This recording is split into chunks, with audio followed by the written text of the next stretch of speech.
disais, c'est sans regret pour le pape, parce qu'à 8 jours près, on l'aurait perdu de toute façon. Donc, le pape François, qui est en couve de match, dans son cercueil, tout simple, modeste comme lui, eh bien, vous voyez, je trouve qu'il a meilleure mine que lors de sa... Tu vois, sa dernière sortie il y a 15 jours, je trouve qu'il va mieux, moi. Et ça, c'est la bonne nouvelle. Alors, en tout cas, j'espère qu'ils ont la clim au conclave pour choisir le nouveau pape, parce qu'il y aura 250 cardinaux de 80 piges dans une salle fermée par 40 degrés. Je sais qu'ils sont en jupette. Même s'ils ont les cloches à l'air, on va en perdre. Donc voilà. Qu'est-ce que vous voulez que je vous dise? Qu'est-ce qu'on peut lui dire à cette pauvre âme égarée, tu vois? Qu'est-ce qu'on peut dire à ce résidu de fossile, à part que c'est une raclure de fond de... Bon, voilà, on peut dire tout un tas de choses comme ça, si vous voulez. Mais plus précisément, cette soumission est très représentative de ce qu'est devenu aujourd'hui le pays qui a été occupé par l'esprit gaucho-progressiste depuis toutes ces décennies. Ils ont vendu l'âme de ce pays au diable. Et aujourd'hui, ça donne des types comme ça, qui n'ont plus aucune limite, aucun respect, au nom de quoi? D'une liberté d'expression qui est à deux vitesses. Parce que quand nous, on parle de choses qui sont réelles, là, la liberté d'expression, elle s'applique pas ou elle s'applique très modérément et on essaye de nous museler. Parce qu'il ne faut pas surtout sortir de la bien-pensance. Vous voyez la bien-pensance, ce que c'est? Donc, est-ce que si je dis que ce type est une sous-merde, je suis dans le cadre de la liberté d'expression? Est-ce que je dis qu'en tant que chrétien, par exemple, ce type me heurte?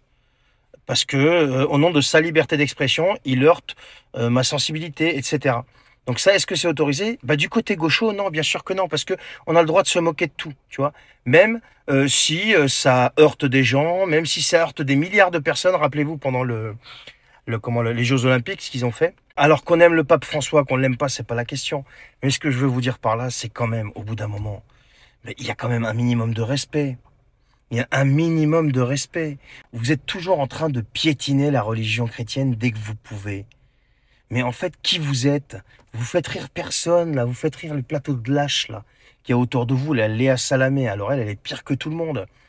Elle vient d'un pays qui s'appelle le Liban, où la foi, qu'elle soit musulmane, qu'elle soit chrétienne, est bien ancrée. Et tu rigoles comme une pain-bêche? Tu ricanes comme une pain-bêche? Toi aussi, t'es la même, en fait, en pire. Non, mais franchement, comment vous voulez qu'on s'énerve pas? Alors, il y a des gens qui vont dire, oui, mais non, vous n'aurez pas ma haine. Mais pas haine de quoi?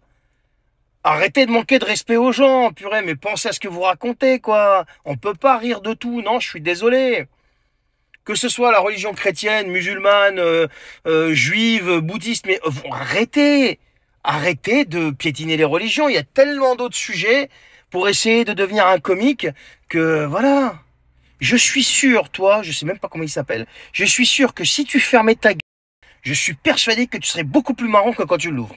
Les amis, j'aimerais qu'on regarde ensemble cette déclaration prémonitoire qu'avait fait Thierry Breton en janvier dernier concernant ce qui se passe en Allemagne. Vous savez, la question des élections en Allemagne, on lui parlait si l'AfD était amené à arriver au pouvoir, etc.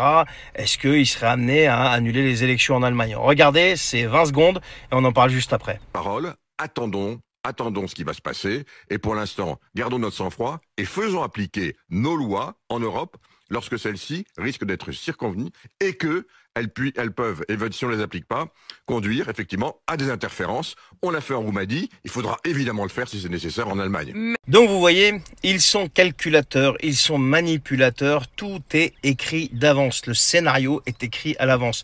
Ils déclaraient ça en janvier et regardez ce qui vient de se passer avec l'AfD en Allemagne. J'en ai fait plusieurs vidéos, 2 notamment, où le service de renseignement allemand a classé l'AfD, donc le parti dit d'extrême droite allemande, qui est en train de monter en flèche dans les élections et donc dans les sondages aussi, eh bien, ils l'ont classé comme organisation extrémiste de droite avérée, quelque chose comme ça. Et donc, la prochaine étape, c'est quoi? Ça va être certainement l'interdiction. Et donc ça, pour ceux qui n'ont pas suivi, ça donne le droit au gouvernement allemand maintenant de surveiller les membres de l'AfD, de les écouter, de les fliquer, etc., etc. Et ça peut aller jusqu'à l'interdiction. Donc, ce qu'il dit Breton, c'est qu'ils ont préparé le terrain déjà à ça. Ça, c'est la première étape. Et si demain l'AfD était amené à gagner les élections en Allemagne, donc, il serait amené à faire comme en Roumanie, annuler les élections. Voilà. Donc, tout ce qui sort de la bouche des européistes, des eurogagas quand ils viennent sur les plateaux télé, prenez-le pour argent comptant, c'est prémonitoire quasiment dans 99% des cas. Et c'est pas la première fois parce que regardez ce que disait aussi Nathalie Loiseau, celle qui est en charge de la commission contre les ingérences étrangères, je sais pas quoi, et ce qui s'est passé en Roumanie. Voilà, je voulais partager ça avec vous. Soyons les combattants du travail, soyons les combattants de la démocratie, soyons les combattants de la liberté, soyons les combattants de l'Europe. Serrons-nous les coudes. Vive le travail, vive la liberté, vive la démocratie, vive la Belgique, vive la France et vive l'Europe.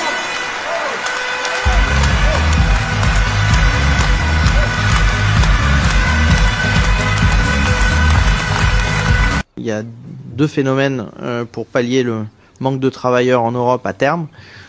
C'est des vagues de migration nécessaires ou j'ai envie de dire, une augmentation de la productivité. Et une augmentation de la productivité, vous l'aurez uniquement avec l'intelligence artificielle. J'ai une grande fascination, moi, pour tous ces types qui n'ont jamais rien foutu de leur dit doigt et qui viennent vous parler, d'une part, donc Gabriel Attal, la valeur travail. Donc le mec, il vous parle de la valeur travail. Il a jamais rien bossé. Le mec, il a grandi dans les jupons de Marisol Touraine. Parti socialiste, machin, elle l'a pris sous son aile. Allez regarder son cursus. Il n'a jamais rien foutu, ce mec-là. Que de la politique. Que de la politique. Et vient vous expliquer la valeur travail, par le travail, machin. Et en plus, il va falloir qu'il aille prendre des cours. Parce que franchement, j'ai l'impression de voir Valérie Pécresse en mec, quoi, tu vois. En mec. Donc voilà, ça c'est pour Attal. Après l'autre séjourné. Alors lui, c'est pareil. Lui, il vient vous expliquer quoi. Il vient vous expliquer, bon, intelligence artificielle, je sais pas quoi, machin. Mais il vous parle de productivité, le mec. Stéphane Séjourné qui te parle de productivité. Je sais pas si t'imagines la portée du truc. Mais est-ce qu'on peut me donner le dernier métier qu'a fait Stéphane Séjourné, en fait? Qu'est-ce qu'il a produit? C'est des mecs qui ont jamais rien fait, qui ont jamais rien produit, à part des déclarations politiques. Et ils viennent te parler de productivité. Ça veut dire que toi, il va falloir que tu bosses. Et puis en plus de ça, t'inquiète pas, tu seras aidé par l'intelligence artificielle. Non mais moi, je suis, mais stupéfait. Et ces types-là, il y a encore des gens qui votent pour eux. Mais vous avez vu l'ovation qui a été faite pour Attal quand même. Mais qu'est-ce que vous avez dans le citron, bordel?